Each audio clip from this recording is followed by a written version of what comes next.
السلام علیکم، میں ہوں جعفری اور آپ دیکھ رہے ہیں نازک موڈ۔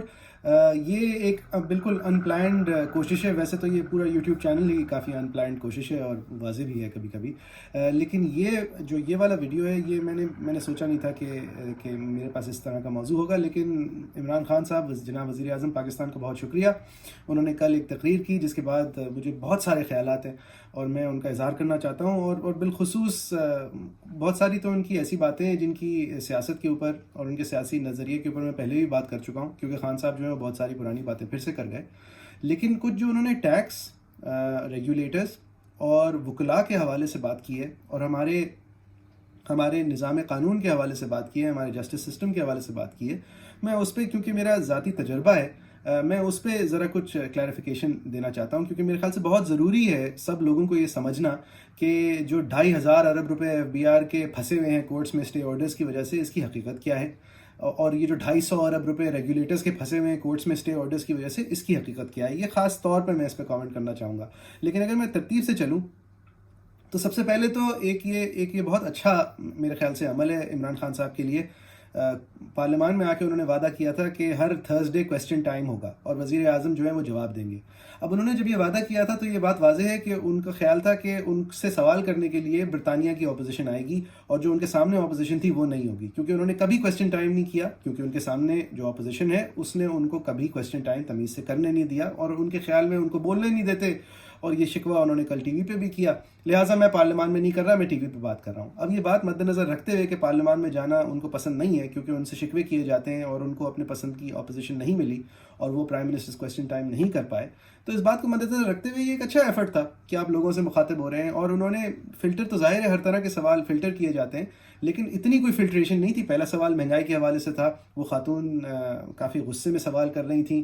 دوسری محترمہ کا جو سوال تھا وہ بھی مہنگائی سے ریلیٹڈ تھا، وہ بھی کوئی بہت زیادہ فلٹرز لگے ہوئے مجھے نہیں لگے۔ یہ سوال اگر چلے بہت سارے بیک اینڈ پہ فلٹر ہو بھی رہے تھے تو بھی میرے خیال سے یہ چیز سامنے آنا، ایک پرائم منسٹر کو پہلی بال سے ہی فرنٹ فٹ پہ پہلی بال سے ہی ایگریشن کا سامنا کرنا، میرے خیال سے اچھی بات تھی، اور انہوں نے جو جواب اپنی طرف سے دیے وہ خان صاحب کے اپنے خیال ہیں کہ جی اکانومسٹ کہتا ہے ہم بہت بہتر ہو رہے ہیں، بلومبرگ کہتا ہے ہم بہت بہتر ہو رہے ہیں، اور یہ سارے بہت اچھے جریدے ہیں اور یہ پرسنٹیج اوپر جا رہی ہے خان صاحب کا اکانومی کے اوپر۔ یہ دیکھیں میں ورلڈ بینک کا فگرز ہیں، ہم سب بہت اچھے ہو رہے ہیں۔ لیکن ایک چیز انہوں نے اعتراف کی جس کے اوپر میں بعد میں آؤں گا، انہوں نے اعتراف کیا کہ سیلری جو نوکری پیشہ طبقہ ہے وہ پس رہا ہے، وہ مان رہے تھے، اور انہوں نے پھر اچھائی کا بیان کرتے ہوئے کہا کہ دیکھیں کنسٹرکشن بہت بڑھ رہی ہے۔ اب یہ چیزیں بہت اہم ہیں، اس پہ میں بعد میں آؤں گا، میں سیگوے نہیں کرنا چاہتا، اور یہ میں بعد میں جب آؤں گا جب خان صاحب جو ہیں وہ اپنی شکایات اور شکوے سامنے رکھ رہے تھے، اس وقت یہ ساری باتیں زیادہ اہم ہو جاتی ہیں جو انہوں نے شروع میں اعلان کیا۔ اچھا، پہلے تو یہ کہ انہوں نے شہباز شریف صاحب کو ہی ٹوک ہم ٹو دا کلینرز، اور بالکل درست ہی ٹوک ہم ٹو دا کلینرز۔ انہوں نے کہا کہ یہ سارے سوال اور سارے جواب چھوڑ دیں، یہ مجھے بتا دیں کہ ان کے وہ فلاں چپڑاسی جو ہے اس کی اکاؤنٹ میں سے 400 کروڑ روپے کیسے نکلے، اور یہ پیسے گھوم گھما کے ملک کے باہر سے شہباز شریف صاحب کے پاس کیسے آئے۔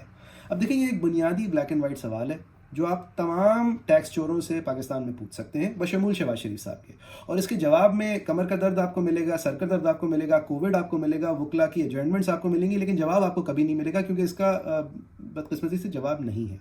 یہ پیسے ایک چپڑاسی کے تھرو آپ تک اس لیے آتے ہیں، اس لیے کہ آپ کا ان پیسوں کا ڈیکلیریٹری جواب نہیں ہے، یا تو وہ ٹیکس نہ دیے ہوئے پیسے ہیں، یا وہ کسی اور وجہ سے آف دا بکس ہیں، یا وہ پھر وہ چیزیں ہیں جو خان صاحب کہتے ہیں لوٹا ہوا مال ہے، اور اس کو آپ ملک کے باہر بھیج دیتے ہیں کیش بوائز کے تھرو، اور وہ آپ تک واپس پھر ٹیلی گرافک ٹرانسفر سے آ جاتے ہیں، اور اس کا کوئی جواز نہیں ہے کہ آپ کو رینڈم لوگ وہاں سے پیسے کیوں بھیج رہے ہیں۔ الزام کا بیسس یہ ہے شہباز شریف صاحب کے اور کئی اور امیر لوگوں کے خلاف، اور شہباز شریف صاحب جو ہیں وہ دونوں ٹانگوں سے اس میں پھنسے ہوئے ہیں، اور جواب ان کے پاس نہیں ہے، میرٹس پہ اس کا جواب ان کے پاس نہیں ہے کہ ان کے چپڑاسی کے پاس سے 400 کروڑ روپے کیوں نکلی، اور خان صاحب نے یہ ہائی لائٹ کیا اور بہت عمدگی سے ہائی لائٹ کیا، اور انہوں نے یہ بھی پھر ہائی لائٹ کیا کہ لیکن پھر ہمارا معاشرہ ایسا ہے کہ وہ ان کو سننا بھی چاہتا ہے، ان کو ووٹ دینا بھی چاہتا ہے، اور اب یہ میری رائے ہے کہ اگلا وزیر اعظم کے سب سے بڑے امیدوار وہی شہباز شریف صاحب ہیں۔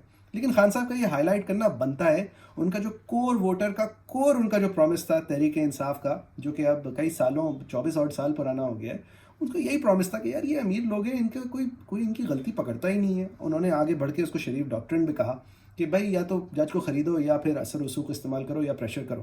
اب دیکھیں یہ ساری باتیں الگ کہ اس وقت ان لوگوں کے خلاف یہ انصاف کیوں ہو رہا ہے، انتقامی کارروائی ہے، اسٹیبلشمنٹ ان کو سبق سکھانا چاہ رہی ہے، ان کو سیدھا کرنا چاہیے، یہ ساری باتیں درست ہیں، لیکن بنیادی طور پہ یہ اس وقت نہیں یا کبھی نہیں کہ سوال اگر آپ ہٹا دیں تو کیا اکاؤنٹیبلٹی ہونی چاہیے؟ اگر آپ کا اس کا جواب ہاں ہے تو ذرا مجھے اکاؤنٹ سمجھا دیں کس طرح ایک وہی ناصر عبداللہ لوٹا جو ہیں، وہی صاحب جو ہیں وہ مریم نواز صاحبہ کے خلاف ایلیگیشن میں فیچر کرتے ہیں، وہی صاحب زرداری صاحب کے خلاف ایلیگیشن میں فیچر کرتے ہیں، اور کر کیا رہے ہوتے ہیں؟ وہی کام کہ وہ ان سے شیئرز خریدتے ہیں بڑے داموں میں، اور وہ پیسے جو ہیں ان کے پاس آ جاتے ہیں، اور پھر کچھ دنوں بعد شیئرز بھی ان کے پاس واپس آ جاتے ہیں. یعنی ایک منی لانڈرنگ آپریشن چل رہا ہوتا ہے. چلانے کے لیے بھی ایک ہی عربی ان دونوں خاندانوں کو ملا. اس کے علاوہ شہباز شریف صاحب کے خلاف تو اس سے بھی اوپن اینڈ شٹ الزامات ہیں کہ اکاؤنٹس کی لسٹ ہے، یہ سارے آپ کی یا تو چپڑاسی ہے، یا آپ کا بیل بوائے ہے، یا آپ کا چائے والا ہے، یہ اس کے نام سے 400 کروڑ جا رہے ہیں، اس کے نام سے 30 کروڑ جا رہے ہیں. اب اس کا کوئی جواب نہیں ہے. اور خان صاحب نے یہ درست مثال دی کہ اگر آپ کے نیب کا اور عدالتی نظام اس کے باوجود بھی چل نہیں پا رہا اور کنوکشنز نہیں کر پا رہا تو پھر اس میں بہت بڑے اور بنیادی مسائل ہیں. اور خان صاحب کی بات درست تھی. اب آ جاتے ہیں جن چیزوں سے مجھے مسئلے ہیں. اب خان صاحب نے پھر ایک عمومی جائزہ لیا اور کہا کہ دیکھیں گے تو عدالتیں اسٹے آرڈرز دے دیتی ہیں. اب شروع ہوئے تھے وہ تنقید عدالتوں پہ کرتے ہوئے شہباز شریف صاحب کی مثال اور نیب کی مثال دیتے ہوئے، اور وہاں پر وہ آدھی بات ان کی ٹھیک بھی تھی کہ نیب کا وکیل کمزور ہوتا ہے، تگڑے وکیل کر لیتے ہیں. پھر وہ آگے گئے اور انہوں نے کہا کہ یہی وکیل جو ہیں یہ اسٹے آرڈرز لے لیتے ہیں، اور ایف بی آر میں 2500 ارب روپے پھنسے ہوئے ہیں. ریگولیٹر سے میں نے بلائے 8 بڑے ریگولیٹرز، انہوں نے مجھ سے کہا کہ 250 ارب روپے پھنسے ہوئے ہیں، عدالتوں نے اسٹے دے دیے. اب یہ آپ کہہ کے تو آگے بڑھ گئے. اب اس میں ذرا میرا تجربہ ہے تو میں پہلے ریگولیٹرز کی بات کرتا ہوں، پھر میں ایف بی آر کی بات کروں گا. دیکھیں ریگولیٹرز جو ہیں جو خاص طور پہ شوگر کی ریگولیٹری انکوائری ہے، اول تو آپ نے ایک اپنے من پسند ایف آئی اے کے افسر سے انکوائری کروائی. اس کا کام نہیں تھا یہ انکوائری کرنا. انکوائری یہ اس ریگولیٹر نے ہی کرنی چاہیے تھی. لیکن چلیں آپ نے ایک کتابچہ بنوانا تھا، آپ نے بنوا دیا، بہت اچھا کیا. وہ کتابچہ پھر اس ریگولیٹر کے پاس چلا گیا جس نے، جو کہ کمپٹیشن کمیشن آف پاکستان ہے، جس نے اس سے سیر حاصل انفارمیشن نکالی اور اس نے اپنی ایک ڈاکیومنٹیشن بنائی، اور اپنی ڈاکیومنٹیشن کے تحت اس نے اپنی ایک انکوائری نکالی. اب اس انکوائری کے اندر کچھ بنیادی مسائل ہیں. اول تو بنیادی مسئلہ یہ ہے کہ انہوں نے ایک الگ انویسٹیگیشن رپورٹ سے بورو کیا، اپنا انڈیپینڈنٹ مائنڈ نہیں لگایا. یہ الزامات ہیں. اور الزام یہ ہے کہ جو کمیٹی تھی اس نے کلیئر میجورٹی سے ڈیسیجن نہیں دیا ہے، بلکہ چیئرمین نے کاسٹنگ ووٹ استعمال کیا ہے، اور اس پہ ابہام ہے کہ وہ چیئرمین کاسٹنگ ووٹ استعمال کر سکتا تھا ٹائی بریک کرنے کے لیے شوگر مافیا کے خلاف یا پھر نہیں. اب یہ ایک بڑا سوال ہے، اور اس سوال کو لے کے وہ شوگر انڈسٹری کورٹ گئی ہے. یعنی کہ یہ کورٹ نے آپ کے بس منمانی سے بہت سارے پیسوں کا نقصان ہونا تھا وہ روکا نہیں، بلکہ ایک پروسیس کے اندر مسئلہ تھا. وہ پروسیس کے اندر مسئلہ ایگزیکیوٹیو کا تھا. وہ ایگزیکیوٹیو کی غلطیاں اور خامیوں کی وجہ سے یہ گنجائش ایک وکیل نے یا وکلا کی ٹیم نے نکالی، جس کی وجہ سے ایک لیگل پروسیس کے اندر نقص کا اظہار کیا، جس کی وجہ سے کورٹ نے اس پروسیس کو روکا. یہی چیز اگر نیشنل ٹیرف کمیشن آپ دیکھ لیں یا دیگر ریگولیٹرز آپ دیکھ لیں تو یہ سارے جو اربوں روپے اگر پھنسے ہوئے ہیں وہ اس لیے پھنسے ہوئے ہیں، اس لیے یا تو وہ اربوں روپے کے فائنز بنتے نہیں ہیں، یا پھر وہ اربوں روپے کے فائنز تک پہنچنے کے لیے جو طریقہ استعمال کیا گیا ہے یا تو وہ شارٹ کٹنگ ہے، یا تو وہ اللیگل ہے، یا پھر وہ درست نہیں ہے. اور جن جگہوں پہ یہ ساری باتیں غلط ہیں اور وہ ایکچولی فائن بنتا ہے، تو at the end of the day اس پروسیس کو منطقی انجام تک پہنچانا ایگزیکیوٹیو کا اور ان کے وکلا کا کام ہے کہ وہ جلد از جلد کریں. یہ عدالت کے اوپر چھوڑ دینا کہ نہیں عدالت کی غلطی ہے، دیٹس ناٹ گڈ انف. اگر کوئی وکیل بھاگ رہا ہے تو اس چیز کو روکنے کے لیے آپ بھی اپنے وکلا استعمال کر سکتے ہیں. یہ کہہ دینا کہ نہیں عدالت نے 250 ارب روپے پھنسا لیے بغیر یہ جواز دیے کہ اصل میں ہماری تحقیق کے اندر مسائل تھے یا ہمارے پروسیس کے اندر مسائل تھے، جن مسائل کو دیکھتے ہوئے عدالت نے یہ صحیح سمجھا کہ ابھی یہ 250 ارب روپے لینا شاید بنتا نہیں ہے. یہ شاید ذرا زیادہ ایکوریٹ ہوتا. اب یہ ریگولیٹر سے ہٹ کے ایف بی آر پہ آ جاتے ہیں. ایف بی آر کے خان صاحب کے مطابق 2500 ارب روپے پھنسے ہوئے ہیں، اور اگر اسٹے آرڈرز نہیں ملتے تو وہ سارے پیسے وہ لنگر خانے میں ڈال دیتے. دیکھیں ایف بی آر سے زیادہ بڑا کرپشن کا نوڈیول پورے پاکستان میں کہیں نہیں ہے. سب سے پہلا جو زرداری صاحب کے اوپر الزام لگا تھا وہ ایف بی آر کے ہی انڈر کسٹمز کی آٹومیشن کے اوپر ایس ڈی ایس کو ٹیکنا والے کیسز میں لگا تھا، کہ جہاں یہ پورے پروسیس کو کلیریفائی اور کمپیوٹرائز کرنے کے لیے ٹھیکے دیے گئے تھے. اور یہ پروسیس کو کلیریفائی اور کمپیوٹرائز، جس کا آج خان صاحب نے بھی کہا کہ جی یہ ہو جائے گا اور ابھی یہ سب کچھ آٹومیٹ ہو جائے گا اور یہ ایف بی آر ہی روک رہا ہے، اسی کے اندر افسران روکتے ہیں. خان صاحب نے صرف ایک ٹپ آف دی آئس برگ کو آئیڈینٹیفائی کیا ہے. میں ایف بی آر کے یہ 2500 ارب والے بات کی ایک میں مثال دیتا ہوں.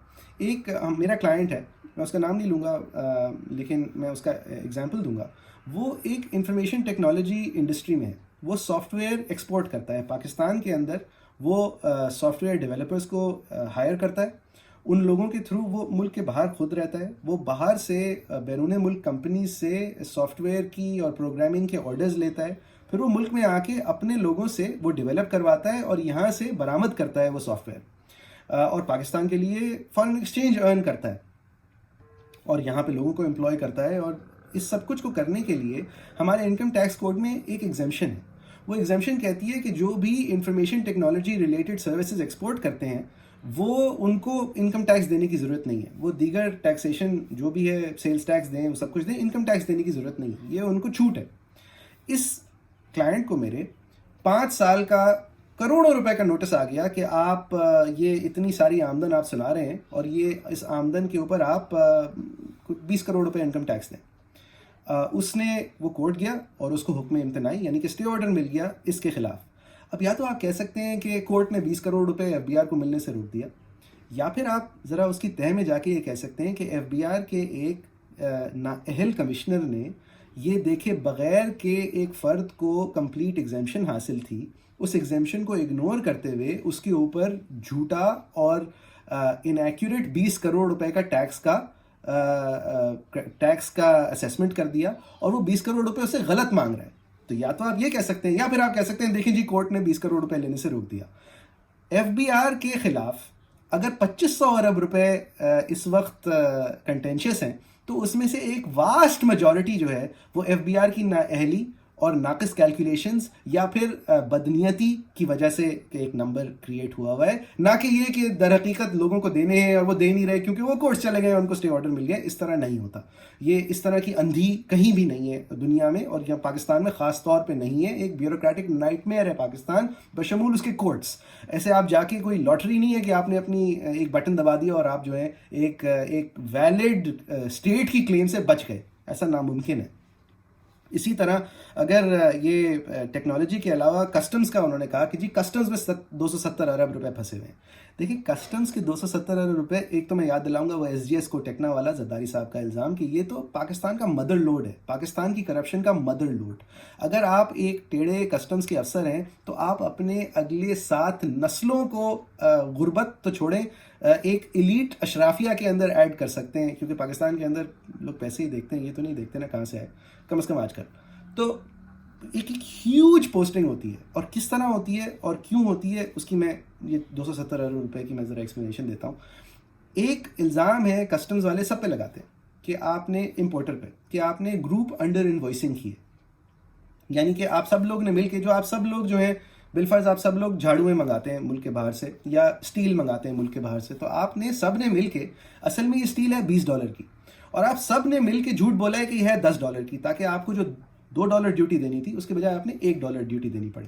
اب یہ گروپ انڈر انوائسنگ کا الزام لگانے کا مطلب یہ ہے کہ آپ کہہ رہے ہیں کہ جو سینکڑوں امپورٹرز ہیں پاکستان میں اور جو سینکڑوں ایکسپورٹرز ہیں دنیا کے باہر, وہ سب نے مل کے بیٹ مین کے کیو میں بیٹھے اور انہوں نے فیصلہ کیا کہ ہم سب نے یکمشت جھوٹ بولنا ہے اور یہ جھوٹی اماؤنٹ سب نے ظاہر کرنی ہے, اور سب نے پھر ایک دوسرے کے وعدہ رکھنا ہے, اور we're all in this together. اور وہ پھر ان میں سے ایکسپورٹرز چائنا واپس چلے گئے اور آسٹریلیا واپس چلے گئے اور ساؤتھ افریقہ واپس چلے گئے, اور ہمارے پاکستانی سارے چور امپورٹرز جو ہیں وہ پھر واپس اپنے گھروں پہ چلے گئے, اور سب نے جھوٹی انوائسز دائر کی ایف بی آر کے اندر جو سب کہتی ہیں $10 کا ہے.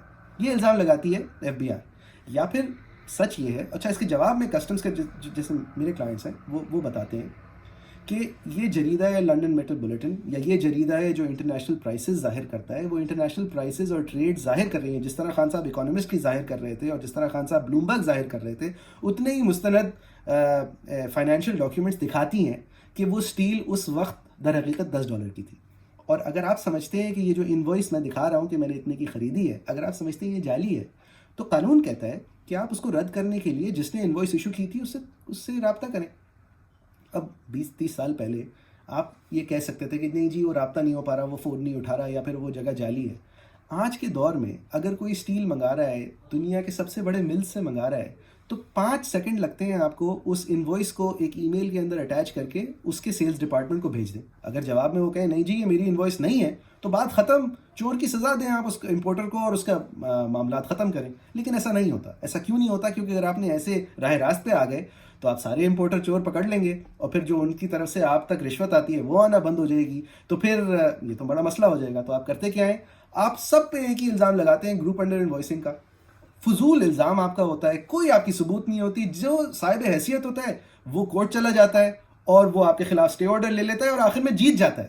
اور جو صاحب حیثیت نہیں ہوتا بیچارہ, جس نے خریدا 10 کی ہوتی ہے اور آپ کہتے ہیں 20 کی خریدی ہوئی ہے, وہ آپ سے آ کے لے دے کر کے آپ کہتے ہیں چلیں ہم کہتے ہیں آپ نے 15 کی خریدی ہے, اور وہ بیچ کا جو نقصان ہوتا ہے وہ بھگت لیتا ہے اور آدھا نقصان, آدھے جو اس کو منافع مل رہا ہوتا ہے تھوڑا زیادہ, وہ آپ کو دے دیتا ہے.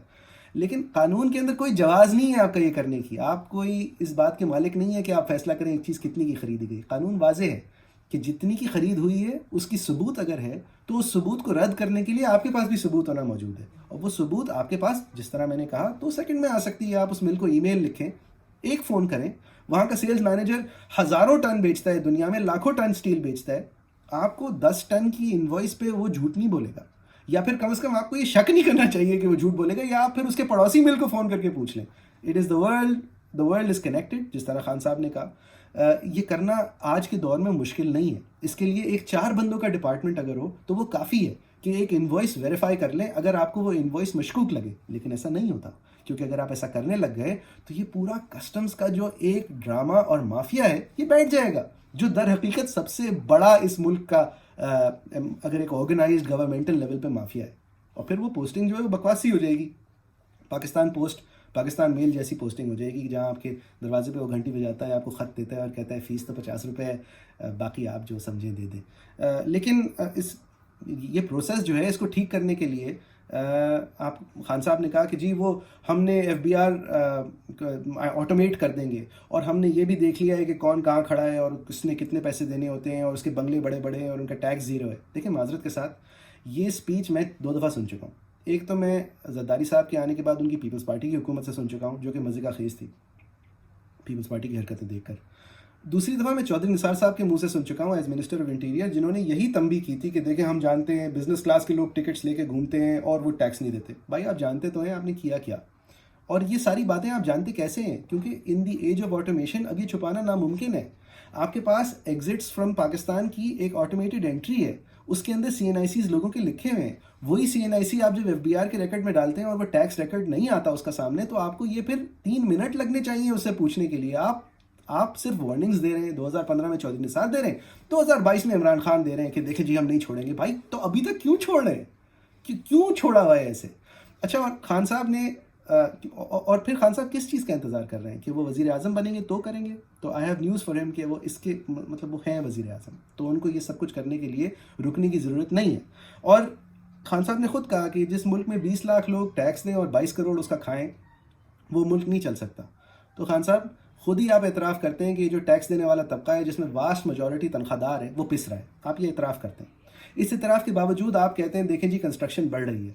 بھائی اگر کنسٹرکشن انڈسٹری بڑھ رہی ہے تو وہ اس لیے بڑھ رہی ہے اس لیے آپ نے پورے دنیا کے امیروں کو چھوٹ دی ہوئی ہے کہ تم جتنا جھوٹ بولنا ہے بولو, جتنا کالا دھن لگانا ہے لگاؤ, ہم سوال ہی نہیں کریں گے.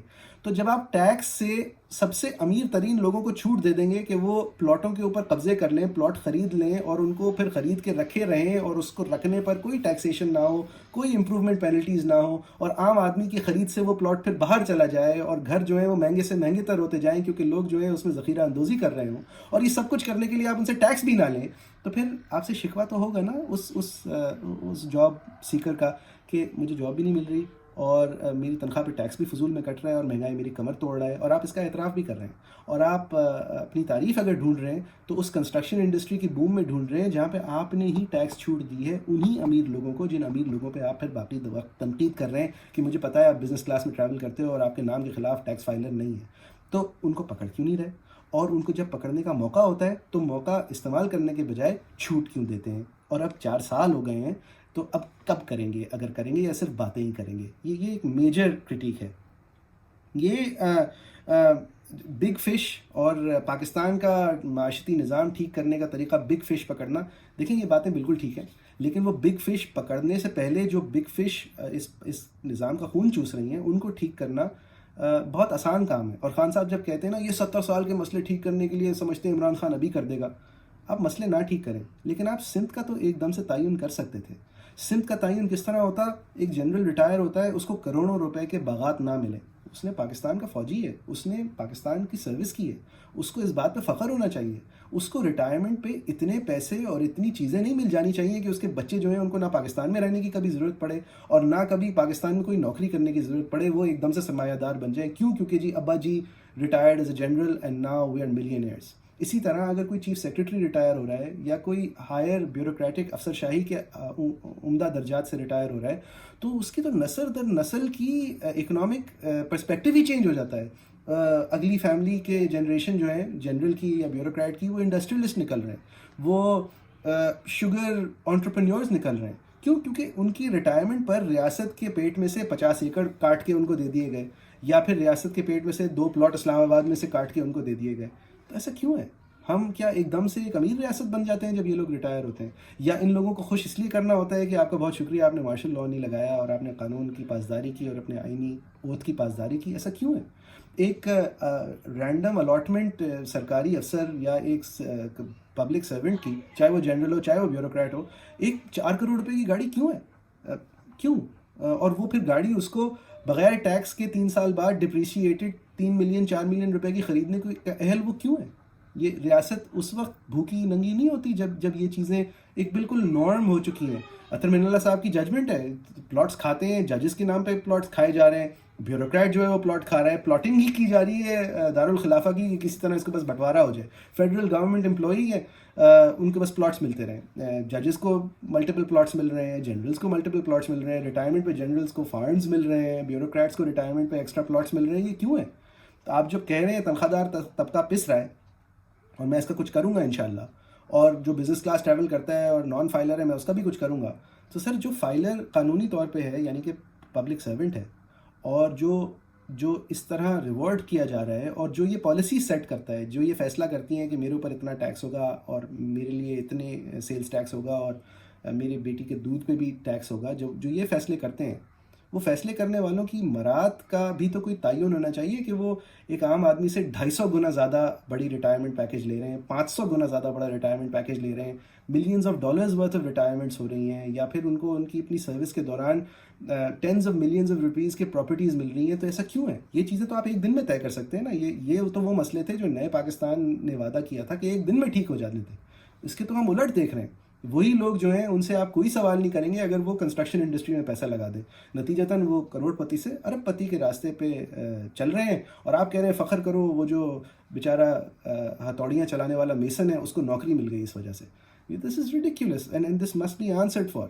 اس کے علاوہ یہ جو آپ نے ایک اور چیز جو آپ نے کہی بھائی میں یہ کیسے ٹھیک کروں, ایف بی آر اور شبر زیدی صاحب کو بھی آپ نے ناکام ایک کوشش تھی کہ وہ کسی طرح ٹھیک کر دیں. ویلتھ ٹیکسیشن کیوں نہیں ہے ہمارے ملک میں؟ ایک آدمی کے پاس اگر پیسے ہیں اور وہ سالہ سال بڑھ رہے ہیں تو اور وہ انکم سے نہیں بڑھ رہے, وہ کیونکہ اس پہ بیٹھا ہوا ہے اس سے بڑھ رہے ہیں, اس کے اوپر ایک علامتی ہی صحیح لیکن ویلتھ ٹیکس کیوں نہیں ہے؟ کیونکہ وہ عمرہ کی جیب پہ ہرٹ کرتا ہے, تو وہ سب کہتے ہیں نہیں اس کو رہنے دیں. یا پھر ایک پلاٹ کے اوپر آپ اس کو ایک انڈے کی طرح اپنے نیچے دبا کے بیٹھ جائیں. ایک شہر جیسے کراچی شہر ہے اس کے اندر کہ جہاں پہ ہاؤسنگ کا ایک اشد فقدان ہے, ایک ہیوج شارٹیج ہے, وہاں پر ایک پلاٹ کو امپروو نہ کرنا, پوری دنیا کے اندر یہ ہوتا ہے کہ اگر آپ ایک پلاٹ کے اوپر بہتری نہ لائیں, اس کو گھر نہ بنائیں یا اس کو کرائے پہ نہ دیں, تو آپ کو ایک بہت بڑا rate of penalty by way of tax دینا ہوتا ہے, یا کاؤنسل ٹیکس یا پراپرٹی ٹیکس. اور اگر آپ اپنے گھر کے علاوہ ایک اور زمین کے مالک ہوں, یعنی کہ اپنی ڈویلنگ کے علاوہ اور زمین کے مالک ہوں, تو اس دوسری یا تیسری یا چوتھی زمین پر ریٹ آف ٹیکس بہت فرق ہوتا ہے. آپ کے گھر پہ اگر 10 روپے فی 100 روپے ٹیکس ہوتا ہے تو اس دوسری زمین پہ 80 روپے فی 100 روپے ٹیکس ہوتا ہے مثالاً, کیونکہ اس کو ایک لگژری سمجھا جاتا ہے. اور وہ 2 طرح کی لگژری ہے. اول تو یہ لگژری ہے کہ آپ اپنے مکان کے علاوہ ایک اور مکان ایبل زمین کے مالک ہیں, اور دوسری لگژری یہ کہ پھر آپ اس کے مالک ہونے کے باوجود اس کا کچھ کر نہیں رہے ہیں, اس کے اوپر مکان نہیں بنا رہے ہیں, وہ لوگوں کو آپ رینٹ پہ نہیں دے رہے ہیں, آپ معیشت کے اندر حصہ نہیں ڈال رہے ہیں, بلکہ آپ اپنے پیسے کو چھپا کے دبا کے بیٹھے ہوئے ہیں. اس پہ سونے پہ سہاگا پاکستان میں ایک اور سر کا درد یہ ہے کہ جو چیز 100 روپے کی ہے اس کو پیپر پہ آپ نے 10 روپے کا لکھا ہوا ہے. تو جس بندے نے 90 روپے چوری کے چھپانے ہیں وہ تو کرے گا ہی ہے, ایک پلاٹ میں ڈالے گا, کہے گا یہ صرف 10 روپے کا ہے, اور آپ کے ایف بی آر جو ہے وہ اس بات کو ہضم کر لے گا, اس کو کسی اسٹے آرڈر کی بھی ضرورت نہیں ہوگی. 90 روپے اس کے چھپے رہ جائیں گے, اور وہ پیسے اس کے الحمدللہ بڑھتے رہیں گے, کیونکہ اگلے سال اس سے بڑا چور اس سے وہ پلاٹ خریدنے کو تیار ہو جائے گا, اور اس دوران اس کو نہ کوئی ٹیکس دینا پڑا ہوگا, نہ امپروومنٹ نہ کرنے کی کوئی پینلٹی لگی ہوگی, اور نہ کوئی ٹیکسیشن کے اندر اس کے لیے سر کا درد ہوا ہوگا. یہ ساری وہ پرابلمز ہیں جن کو ٹھیک کرنے کا وعدہ عمران خان کا تھا کہ میں نیا پاکستان جب لاؤں گا تو اس نظام کے اندر جو بیسک ناانصافیاں ہیں ان کو میں ٹھیک کروں گا. یہ بیسک ناانصافیاں ٹھیک کرنے کے لیے ٹھیک ہے ایک دن نہیں چاہیے تھا, لیکن 4 سال میں ہو جانی چاہیے تھی. 4 سال میں ہماری ٹیکسیشن پالیسی کا جو بالعموم پرابلمز ہیں کہ وہ مڈل کلاس کو پیستا ہے اور امیر لوگوں کو آپشنل چھوڑ دیتا ہے. ٹیکس دنیا میں کہیں آپشنل نہیں ہوتا. کہ آپ دنیا میں کہیں, جس طرح خان صاحب نے کہا, دنیا میں کہیں ایسے نہیں ہوتا کہ ایک 3 بارہ وزیر اعظم کہہ رہے ہیں میرے بچے باہر ہیں, انہیں کو پتا ہوگا پیسے کہاں سے ہیں. وہ درست کہہ رہے ہیں. نواز شریف صاحب کی یہ جو کلیم ہے یہ دنیا میں کہیں بھی ایکسیپٹ نہیں کی جاتی.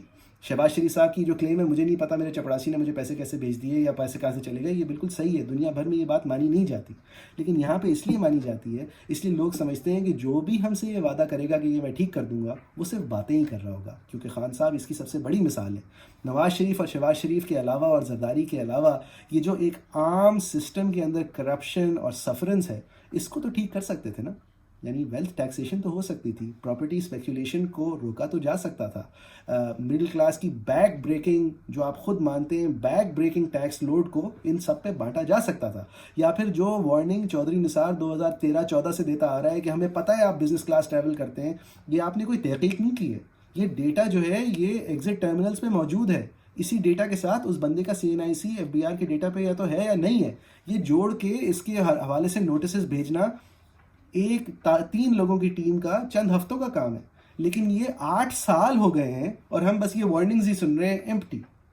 ایک اور وارننگ ہم نے عمران خان صاحب سے سن لی, اور خان صاحب کے اینڈ میں جو ہم نے وارننگ سنی وہ تو آبویسلی ایک اپنے آپ میں ہی خبر ہے. خان صاحب میرے خیال سے تو وہ صرف اپوزیشن کو ہی سنا رہے تھے, لیکن اپوزیشن کے ساتھ ساتھ ظاہر ہے وہ پھر اپوزیشن کے ڈیل میکرز کو بھی سنا رہے تھے کہ اگر میں باہر نکلا تو پھر آپ بھول جائیں گے کہ میں کیا کر سکتا ہوں. اور اس پہ میں بہت پر امید ہوں کہ خان صاحب اول تو اگر باہر نکلیں تو ان ڈیموکریٹکلی نکلے جائیں گے, پھر وہ جمہوریت کے چیمپئن بنیں گے, اور پھر وہ جمہوریت کے جب عمران خان چیمپئن بنیں گے نا تو وہ نواز شریف کی طرح چیمپئن نہیں بنیں گے. ان کو جیل میں جتنی تکالیف اٹھانی پڑیں گی اگر جیل جاتے ہیں تو وہ نواز شریف سے بہتر اٹھائیں گے, اور اگر ان کو بھاگنے کا موقع ملے تو میں امید کرتا ہوں کہ وہ نہیں بھاگیں گے, اور اگر وہ اٹھ کے آواز اٹھائیں گے اس نظام کے خلاف لڑنے کے لیے تو میں امید کرتا ہوں کہ وہ نواز شریف سے بہتر آواز اٹھائیں گے, اور میں امید کرتا ہوں کہ وہ زیادہ کنسسٹنٹلی اٹھائیں گے. اور اگر وہ کہیں گے ووٹ کو عزت دو تو میں امید کرتا ہوں کہ 1 سال سے زیادہ کہیں گے اور اینڈ میں ڈیل کر کے چپ نہیں ہو جائیں گے. Thank you very much.